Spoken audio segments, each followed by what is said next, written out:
Olha só, que cena histórica.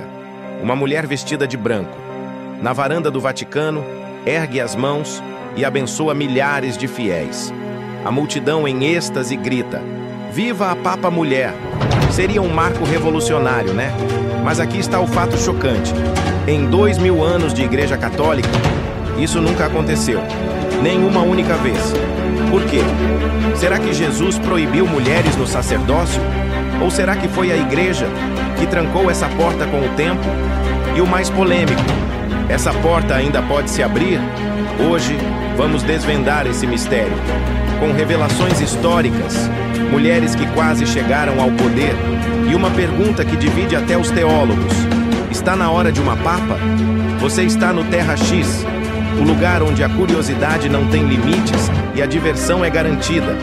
Prepare-se para mergulhar em histórias incríveis, fatos surpreendentes e teorias que vão mexer com a sua cabeça. Vem com a gente nessa viagem pelo desconhecido. Volta ao passado. Prepare-se. A história é mais surpreendente do que você imagina. Voltemos ao ano 30, pouco depois do nascimento de Jesus. Na sociedade judaica, só homens podiam ser sacerdotes. Jesus escolheu 12 apóstolos, todos homens. Mas tem um detalhe crucial. Maria Madalena era chamada de Apóstola dos Apóstolos pelos primeiros cristãos. Então, por que a Igreja manteve a exclusão? Os 3 pilares da exclusão. 3 pontos centrais. Teologia.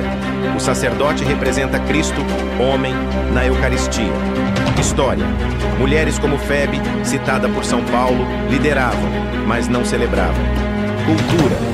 Um documento do século V, as Constituições Apostólicas, já proibia mulheres no altar.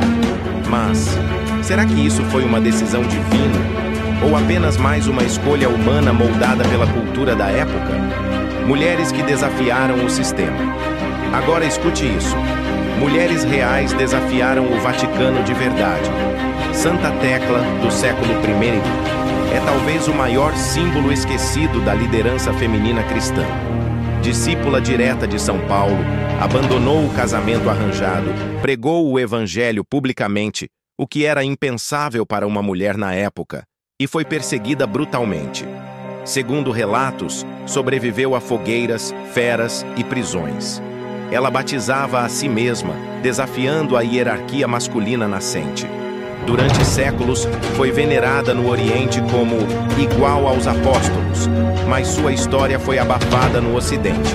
Santa Hildegarda de Bingen, no século XII, escrevia cartas diretas aos papas exigindo reformas.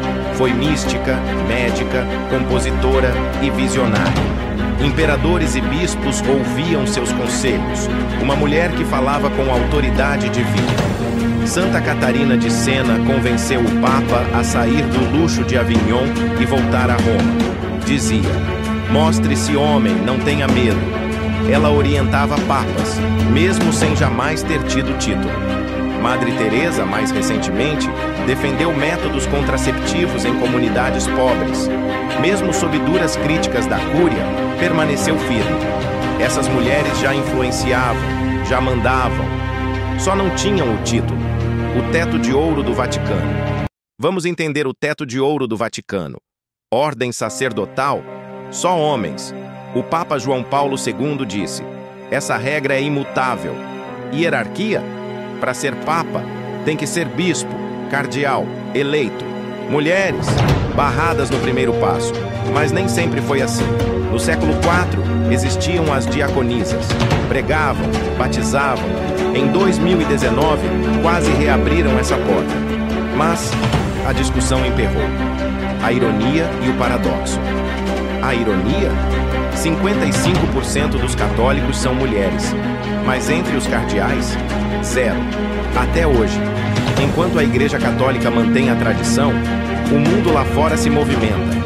Anglicanos, desde 2015, têm bispas. Protestantes, pastoras comandam mega-igrejas. Budismo, monjas lutam por igualdade. E dentro da Igreja Católica, Grupos como Mulheres Sacerdotes ordenam mulheres secretamente, mas são excomungadas. O Papa Francisco disse em 2023: a porta está fechada, mas quem sabe o Espírito Santo? E se?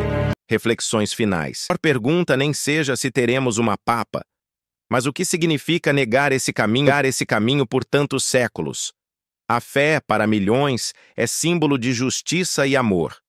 Mas pode uma fé ser plenamente justa? Se metade dos fiéis nunca pôde liderar? Pode uma religião ser realmente universal? Se exclui a voz feminina dos seus púlpitos mais altos? A resposta ainda está sendo escrita, e talvez seja você que vai escrevê-la. E aí, qual seu palpite? Tradição sagrada ou discriminação milenar? Você votaria em uma papa mulher? Me conta nos comentários. E se quer mais histórias da igreja, se inscreve aí. Um abraço e até mais.